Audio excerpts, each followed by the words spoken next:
My soul's running in color, color, color. Kick the lies that they wonder. Break the pressure that I'm under. Straight stunning in color, color, color. Welcome to The Color Within, a podcast by SuubiPeople that explores the brilliant, colorful assets that people bring to the world and the environments they spend the most time in, including the workplace, community neighborhoods, and more, all while navigating a world with color codes.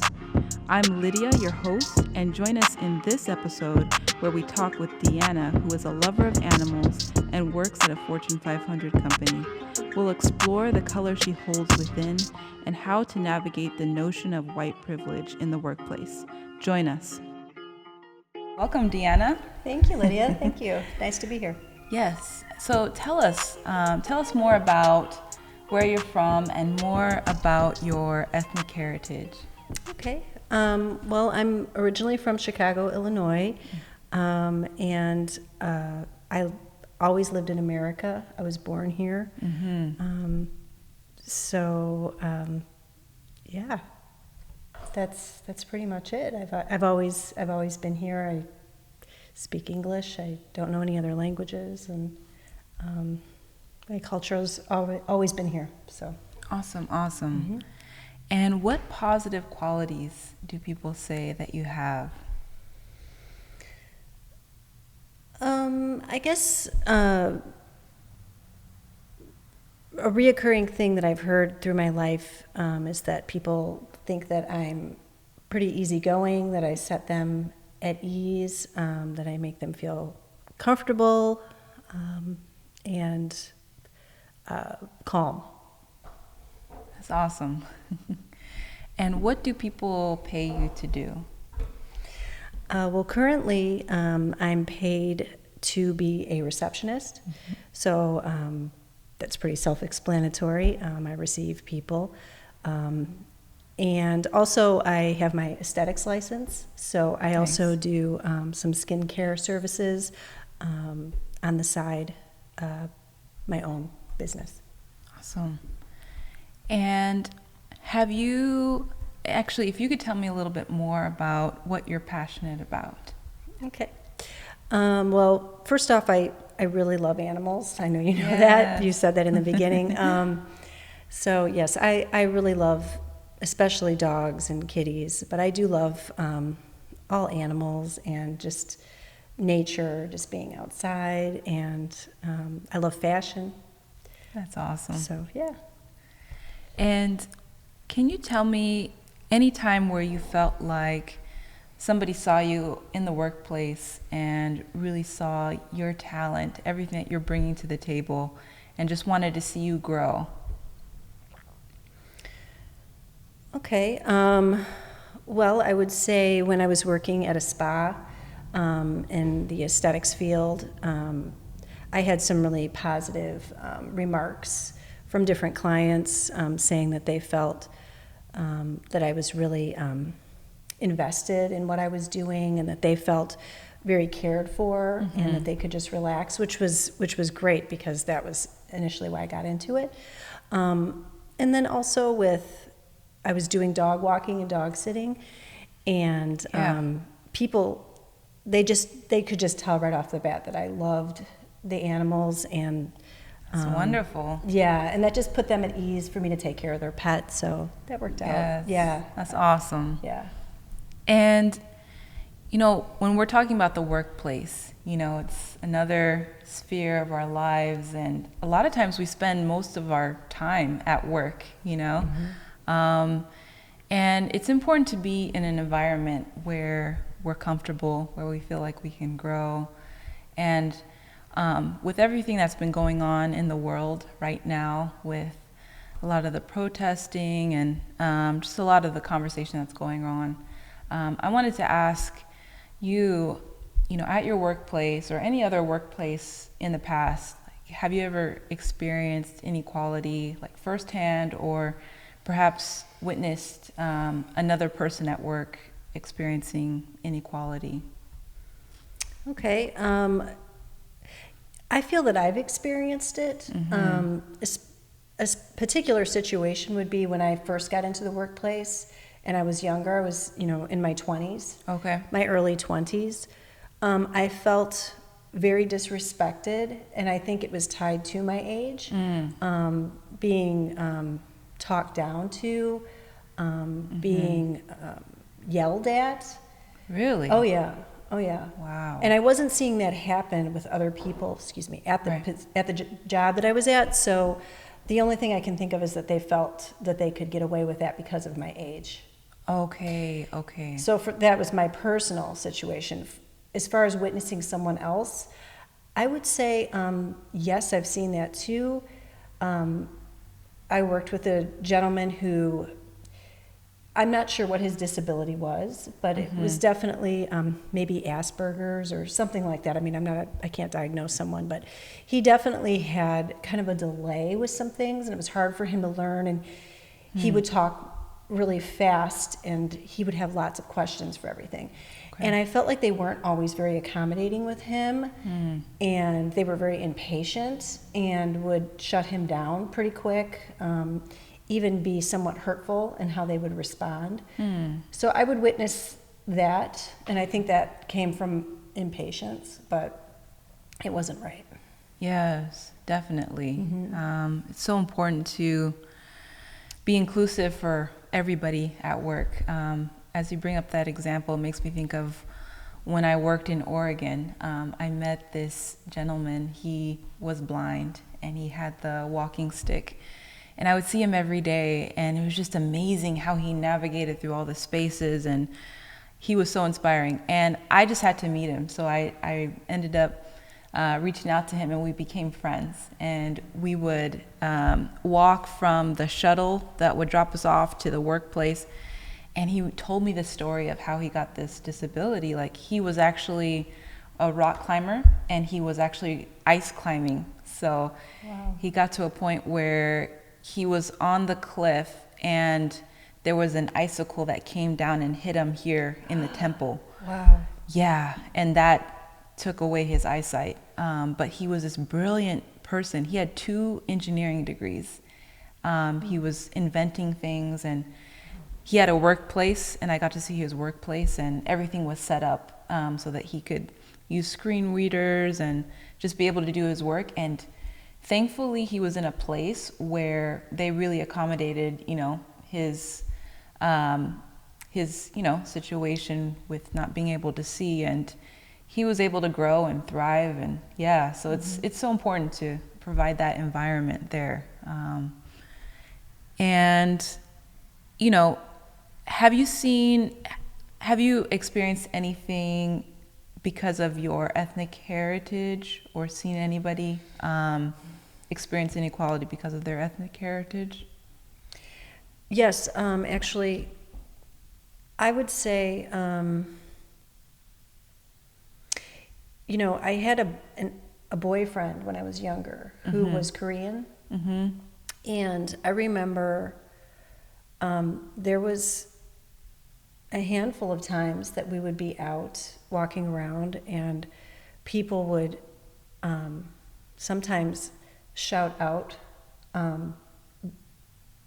derogatory remarks towards him, just to what they thought was being funny or whatever. Right. And so I witnessed that firsthand with him, like I said, a handful of times. Okay, Yeah. Got it. That is very unfortunate. And where do you think that comes from, for people to make those type of comments? I really had the feeling that it was because we were together, because we were 2 different backgrounds that came together. Right. And I don't know if people feel threatened by that, or they just, I don't know. Honestly, because I wouldn't do something like that. I don't feel compelled to respond to people that way. Doesn't even occur to me. It's hard to understand it, but I don't necessarily think it would have happened if he was by himself. I think it had to do with just the 2 races being together kind of thing, like, or two people coming from two different backgrounds, looking different, right? Yeah. Very interesting. And do you feel like that same thing would happen today? Oh, I know it happens today. Yeah. Wow. Because you'd think like over time people, as it gets more and more common, people would be more comfortable with it, but... Well, I think that's true. I mean, I think that a lot of people are more comfortable with it, but I think that there are still some people that aren't. So it's just unfortunate. I mean, it wasn't that long ago that it was commonplace to be that way, you know. So what was it, like the 50s or whatever? So it's really not that long ago. When you think about it. Right. You know. So yeah. Awesome. So here, I want to share with you some statistics here. Okay. There was a Pew Research study done in 2019, and it was talking about the notion of being able to get ahead in America. And what they were saying was, they had a statement in there that said, in order to get ahead in America, it's helpful to be white. That's what they were saying.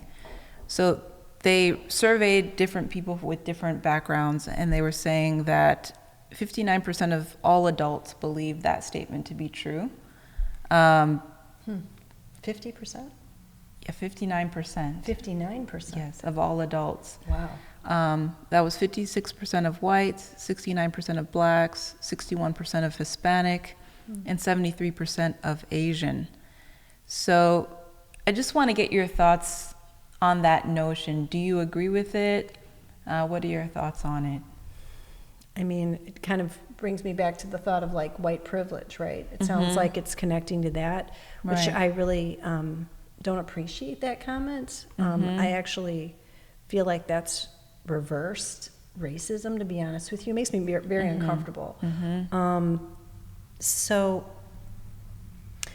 yeah, I think that you know, that definitely would exist, unfortunately, and does probably exist, not even probably does exist in some situations. However, I mean, we've had in the company that I work for now, I mean, almost all of the higher up people are not white. So, you know, I'm not seeing that everywhere that I go or everywhere that I've worked. I see a lot more diversity. So yeah. And can you tell me a little bit more about that notion of white privilege and the idea that it's reversed racism? I just want to hear more of your thoughts on that. Yeah. You know, I had heard that term quite a bit in the news, and there were different like conversations online, like what was it, uncomfortable conversations with a black man, I think it was, and I'd heard about it before, but I just kind of rejected that notion, and I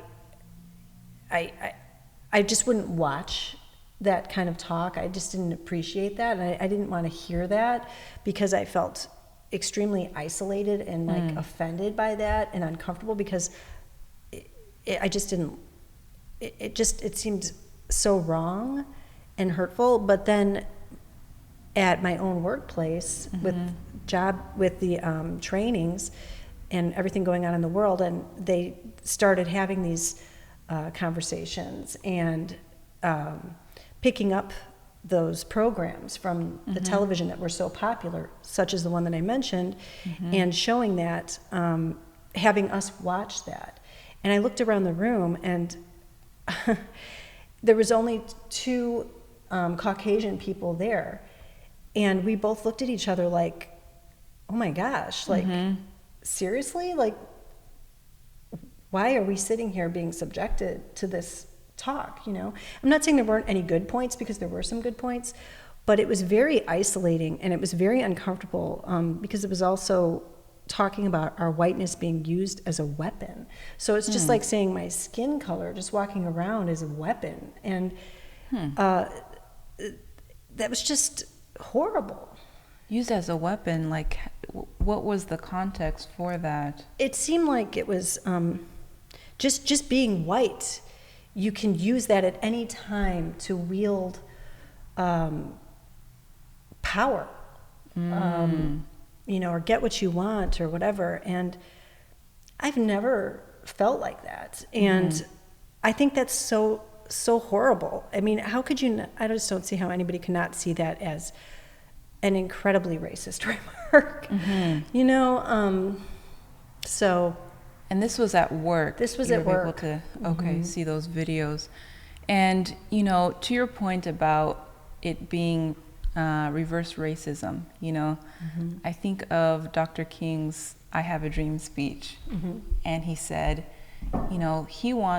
his dream was to have his kids be judged by the content of their character rather than the color of their skin, right? Yes. And when we see people, obviously the first thing we see is their skin color, but it takes time to understand and get to know their character. And when I think about the history of this country, I realize that the way that it was set up, it's color coded. It was color coded in a sense, where certain people who had certain colors, they fell in the caste system, different positions in the caste system, right? And we see that throughout history, people with less melanin in their skin, or who have white skin, as they say, they were in the dominant caste in the caste system. And when they're in the dominant caste, then the idea is that they get more power, they're able to use that position. The problem with having a caste system, though, because it's in so many different cultures, it's not just America. I know my family's from Uganda, and they definitely had a caste system there. We know of the caste system in India. They also had them in South America. So it's a global phenomenon, right? This whole caste, issue of caste. So, but the problem with it is that when we create these hierarchies, it's based on the lie that some people are better than others, which is, it's a lie, because at the end of the day, when we all get to know each other, we realize that we're all the same. We all have the same needs. We all have hopes and dreams. But that is unfortunately the unfortunate part of a caste system, but it's a reality, even though maybe they did away with these other parts like slavery and some of the other laws, there's still elements of that caste system. But this idea that when people are in the dominant caste, there's this spirit associated with that position, a spirit of dominance, of like arrogance, that those people, they enjoy a certain luxury in being in that position, and they're looking down on that. But the problem with that, associating color with that, is that people who are born into that position, they may not agree with the tenets of the caste system. They may not have that spirit, right? Their character may be totally different. And so I think when I hear that statement from those videos that whiteness is used as a weapon, it's the idea of that spirit, the spirit of dominance, is they're associating that with their skin color, which is associated with that position in the caste system. But you can't associate that, because then it can turn into prejudice, to your point, because if you see somebody with white skin, you automatically believe that they have that spirit, which is not true. I've had so many people throughout my life who are white and who are the most humble people, who have helped me, who have loved me. So I think it's unfair to just assume that people have that spirit, right?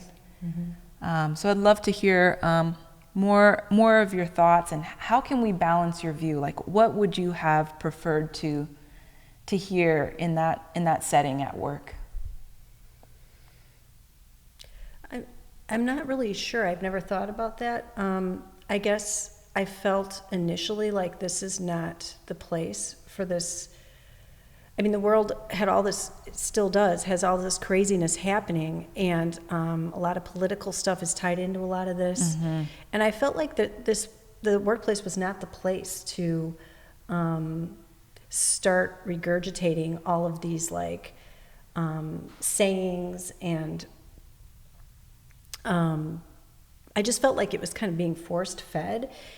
And to make it different, I'm not sure. I guess, having a discussion, but it just, maybe bringing it up, what's going on in the world, and, having a discussion, or, asking people, how do they cope with what's going on? How can we, support each other, emotionally, or, some resources for how to cope with it, something like that, keeping everybody safe, keeping everybody, feeling like there's this togetherness, with what's happening, and how we can support each other. Right. Because we weren't experiencing, at least at my job, with the group of people that I work with, to my knowledge, and also even talking to other people that I work with, we weren't experiencing this racism between each other. Like, we weren't going through that, and it was kind of like creating like an issue where there wasn't an issue within our workplace. So I feel like, just like I said, you could bring up what's going on in the world and just kind of support each other, and try to like, convey that, we are all here for each other, and, how to cope, because there's so much going on. So emotionally, people are really distraught. They're hurting, they're angry, they're sad, something like that. But just taking, I felt like with my job, and maybe even with others, probably so, that they were just taking, they were going the easy route. Like, they felt they had to address it, because everybody was kind of like, oh, we're not racist. We're not, we don't, so let's, everybody needs to address it. So they just, what was the most popular videos then? What was on the news then? Like, who was the, the athlete or the Hollywood person that was, having, a discussion, and they just grabbed that, and they just threw it on, and it was just kind of like winking at each other like we're all good people, when it was like not genuine. It would have been much more genuine to do it the other way. Right. So, I like that. So a much more hands-on approach to really understand what the issues were, if there are any. Because if you ask that question, any of the issues kind of would rise to the top, hopefully, and if you create a safe space for people to talk. Right. As individuals, like, I work in a really, really big company, but I work with a smaller group of people, to where we all know each other's name. We all know where each other lives. Do you know what I mean? So we could have easily addressed it in our small group in a more personal way, like, oh, Lydia, I know you live downtown or close to downtown. You know what I mean? Like, how are you doing? Right. Something like that, rather than just saying like, oh, there's black, there's white, there's issues, they're against the odds, and we're making sure that our workplace is not against each other, and so therefore you're going to watch this, and you're going to, we're going to tell you what you should be thinking about yourself. We're going to tell you how you should be responding to each other. It wasn't personal. It didn't feel genuine. Awesome. Yeah. Well, that is some great feedback, and DeAnna, I've learned so much from you from this session. So thank you for your time. Thank you for joining. Thank you, Lydia. Do you have a similar story? Text me at my community number at 312-847-3352 to share your story and join the SuubiPeople community. Thank you for tuning in, and join us in the next episode of The Color Within.